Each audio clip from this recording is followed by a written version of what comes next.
Bitdefender 2017. It's here, so it's time for another full review. This is Leo, and you are watching the PC Security channel. Before we get into the test, I would just like to cover a few basics and talk about the major changes. Autopilot comes enabled by default, and there's a nice touch to this. It says, okay, we got this, which I think is kind of cool. And the user interface layout has been modified, so now you have your protection components displayed over here, and you have the sidebar with different things like protection, privacy, tools, notifications, and so on. GUI is greatly a matter of preference, but if you want my opinion, I'm not really a very big fan of this UI. I think it is a little bit confusing. Even as an advanced user, I do find it difficult to navigate sometimes. The basics are very easy to access, like doing your updates is very simple, so are your scans. But if you really want to customize this program, I feel that it is a bit clumsy at times. Talking about customization, here are the major changes. We now have a Wi-Fi security advisor. So if you're going into a cafeteria or something and you're trying to connect to a public Wi-Fi or something on the airport, this is going to scan the network and tell you if it's safe to join or not. Not really a central feature, but another one of those nice to haves. Another key thing that you might notice is that there is no more a separate setting for IDS. It is now integrated in the active threat control setting. So some advanced users are going to grumble about this, one less setting. I never found the IDS to be very effective on its own, especially at the higher levels due to false positives. So it'll be interesting to see how it works with active threat control integrated into one module set on normal by default this time. Rest of these settings are very much the same, so there's really nothing to talk about. I know a lot of you guys are excited about ransomware protection. You can turn this on and protect your important data, and this is going to prevent them from being encrypted by any zero-day ransomware. We are going to test this module out in depth in a later video against several ransomware samples, so make sure to subscribe if you're interested in seeing that. But today we'll be doing the usual full TPSC test as we do for most other products. Now we're going to check for updates and make sure this installation is fully up to date and has the latest signatures. I'm going to turn off autopilot for this test. It's just going to make it easier for me to know what's going on. And oh, by the way, we are testing the Internet Security version. I get a lot of comments of people asking me, why don't you test the total protection or the different versions of the same product? Usually the base features are the ones that are relevant in the test that I perform. So you can expect similar results for pretty much the entire line of products. And that's the reason I don't test these different levels of products separately. In terms of resource usage, I feel that Bitdefender is kind of moderate. It does take up some amount of CPU quite often, but it's not something to worry about if you have even an average system. But if you have a really slow system, I can think of a case where it might actually be a minor concern. Now let's get to the link test. So we have 10 malware links that we're going to try out on this brand new install of Windows 10 with Bitdefender. And let's see if any of these can make their way in. Here goes the first URL. These are all executable file downloads. Bitdefender do have good signatures, so I'll be expecting this screen quite often. This is their web safety filter. Here goes the next link. And once again, it is blocked. I'm just going to keep going. Partycloud.tk, no party for malware today.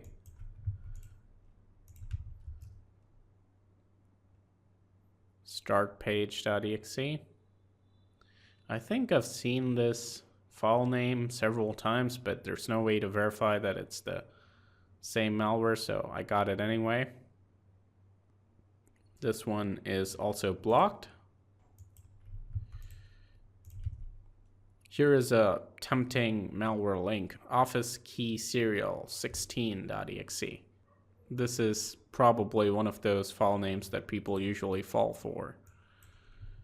The next one is something brain.exe would protect you from, image.pdf, once again, incorrect extension, and Bitdefender has no problem blocking that. Let's keep going. Another malicious file, and another threat blocked.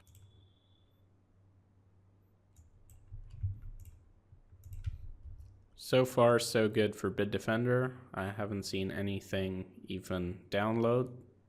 This link is also caught and blocked. The next one is going to bring in the alligators. Let's see if they can bite their way through. Not really. The Bitdefender Phoenix or Dragon or whatever that thing is got rid of it.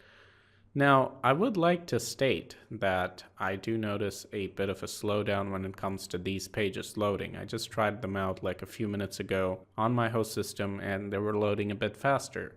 So it seems like Bitdefender's web protection cloud takes a bit of time in getting back to you and blocking the page. Of course, this is not going to be a major concern to an everyday user because you're not going to visit 100 malware links every day, and that extra 5 seconds isn't really going to cost you. But it's just something that I wanted to note. Here's the last URL, and it's blocked much faster immediately because I guess the cloud was not needed. So that's a perfect clean sheet in the link test. It may seem quite impressive, but given the state of signatures these days, I wouldn't call it a very big feat, especially for a product like Bitdefender. Now comes the real challenge. We're going to grab our malware files, for which I will have to temporarily disable the on-access scanning. Our malware party has arrived. We have 1,432 of them today, which is a fairly decent number. So I'm going to do a usual context menu scan, and first we'll see how many Bitdefender can remove straight off with its antivirus engine. And after that, we're going to re-enable all the components and execute the leftovers.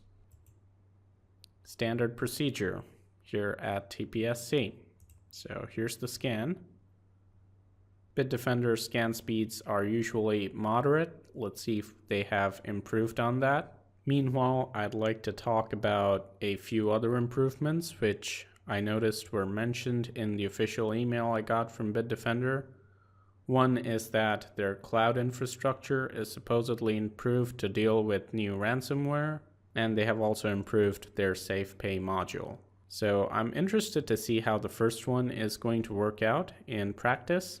Of course, it is going to be very difficult to test it out against different ransomware samples because the signatures come in so quickly. It's very difficult as an individual to actually be able to get the ransomware files before any of the AV engines blacklist it.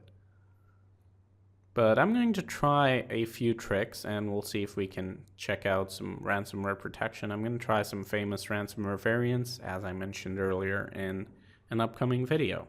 Spoiler alert, those of you who have been watching TPSC and keeping track of all the ransomware demonstration videos, you will see all of those guests against Bitdefender's ransomware protection. But not today. Hang in there. The scan took around 5 minutes, which is pretty good, I'd say. But now let's see how long it takes to remove all these items. This is where Bitdefender usually eats up more time, so we'll see if they have been able to improve on this. We will be deleting every single file that it detects. And for the ones that it cannot delete, I'm going to take proper actions, whatever that means. And let's see how long this process takes. It seems the entire process took around 10 minutes and there's still one item left. So we're going to take proper actions again. And this should be done in no time. Okay, well, it seems that it wasn't able to get rid of a couple of files. So that's interesting. It recommends rebooting in rescue mode so that Bitdefender can clean the remaining files. We'll go ahead and do that, because why not? Let's check it out. This seems interesting, so I'll just click on this. Meanwhile, I'll just comment on the entire removal process. I think this is a fairly moderate removal process in terms of speed.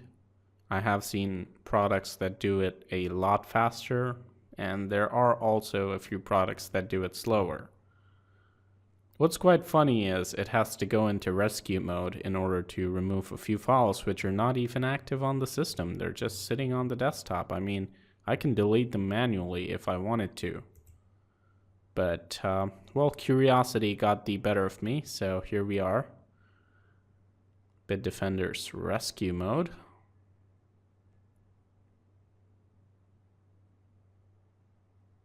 This is interesting. So it's kind of like their own bootable solution. So you don't have to, I guess, use a separate rescue disk. What's funny is my cursor is all messed up, probably because this is a virtual machine, but I think it's usable.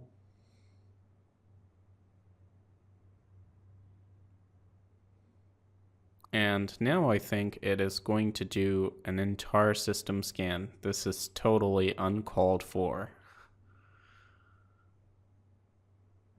I wish there was a custom scan option, but sadly, I don't see one. So I can go ahead and do... Oh, so the scan does open a custom scan option, so that's not too bad. Let's see if we can locate our desktop and find that folder. We'll go under Users, TPSC, Desktop, and there you go, Malware. So let's see how the scan goes and if it can get rid of those two sneaky items. Wow, how cool is this? No threats have been detected. So I'm calling this a bug at this point because it was quite funny how it asked me to reboot the computer to get rid of infected files, which were probably taken care of during the first scan. And I really could see no reason for it because all those files are just sitting on the hard drive. They're not technically even dangerous until they're executed. So it's funny, but I guess we got to look at their rescue disk solution as well, all in one video. So I guess it works for you guys. So now we're going to boot back into Windows. If only I can get this cursor to power off. Oh, damn. I'm just gonna reset this machine at this point. This is not the direction I was expecting this video to go. Windows 10, thank you very much. So now we're back into our operating system and it's the moment of truth. Let's see how many files are left over in the folder. So we have a total of 8 items, which gives us a detection ratio of 99.44%. Quite impressive and quite like Bitdefender. Few engines do a better job when it comes to detection, so once again, quite impressive, but I'm not really surprised. Now is the interesting part. We're going to turn everything on and we'll try to execute these files. I can already see that some of these files have been disinfected probably because they just have 0 kilobytes of data, so I don't think they're going to execute at all. But, well, it won't change the detection ratio much because we're almost at 100% now, so it's going to be like 0.2% more. You can do the math if you want. I'm not going to do it again, but I guess 4 of these files are taken care of as well. As you can see, we have all our antivirus features turned on. On-access scanning is set to normal. Active threat control set to normal as well. Keep in mind these are the default settings. And now I'm going to execute all of these files and let's see what happens if we get any fireworks. The first file seems to have executed, no problem. The second one seems to have executed as well. So far we've run 3 files. Let's see if we can find any of them running. Indeed we can. They seem to be in memory. This one doesn't execute as expected. Let's see if these execute. No. So I was quite right. These are disinfected. So I'll just go ahead and delete them. We'll just run the last file, malware494.exe, one of the lucky survivors. And as usual, I'm going to leave the system running for a while, then come back and do a few second opinion scans. After rebooting and running CCleaner, of course.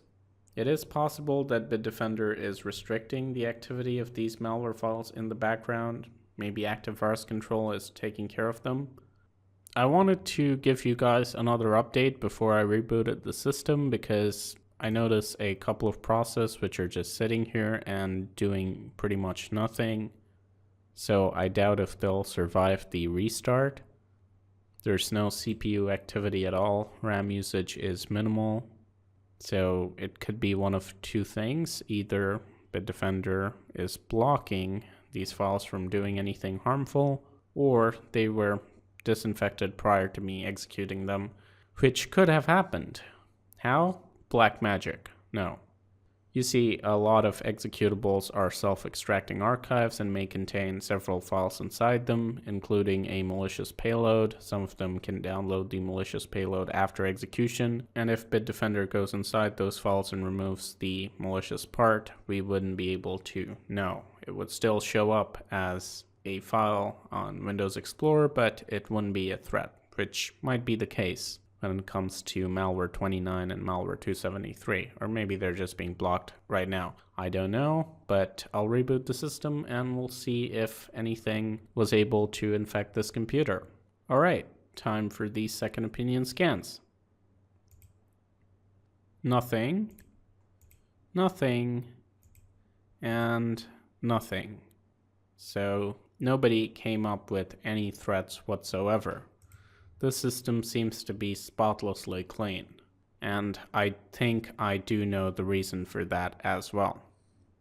So I went through the Bitdefender logs, and there you go, potentially malicious application detected. So the files that did execute were actually flagged as potentially malicious by their behavioral component, that is active threat control. And there was this option to allow and monitor if we went into the notifications, but we didn't. So it was getting blocked by default. The same thing happened to the other file, malware494. So it's no surprise that nothing actually managed to perform any malicious activity or infect the system. So I think this is the part where I'm genuinely impressed with the 0-day handling. And not to mention, this entire process was automated and it was totally silent. I didn't even see any pop-up alerts or anything, but it was all taken care of in the background. So assuming that you don't get too many false positives, this is really cool. I'm very happy with the way active threat control has matured over the years, and it seems to have been refined to perfection in this version of Bitdefender. But I will be checking this product out in more detail in the days to come. We will test out the ransomware prevention part specifically to see if it has any loopholes or if any of the popular ransomware samples are able to get through it.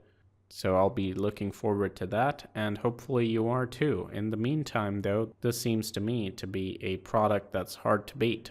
I would really like to know your thoughts on this version of Bitdefender.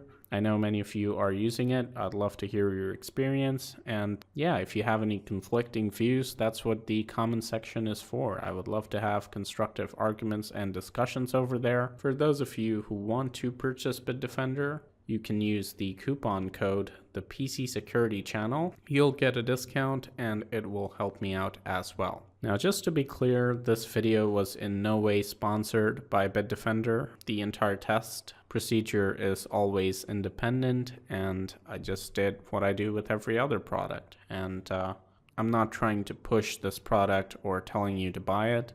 The coupon code is just for the people who have made up their mind and decided that they want to purchase Bitdefender. So that information is just out there. TPSC will always be fair and unbiased, as long as I make reviews. So I really hope you enjoyed this video. It was very interesting for me because we did have a lot of unexpected things happen, and in the end the picture came together quite clearly. Before I go, I'd like to give a big shout out to my supporters on Patreon. Thank you so much for supporting the PC Security channel. If any of you would like to do that as well, you can head over to patreon.com/tpsc. Check out the goals and let me know if you have any ideas or suggestions. And I'd be really grateful if you could join the TPSC support team. So please consider doing that if you feel it was worth it.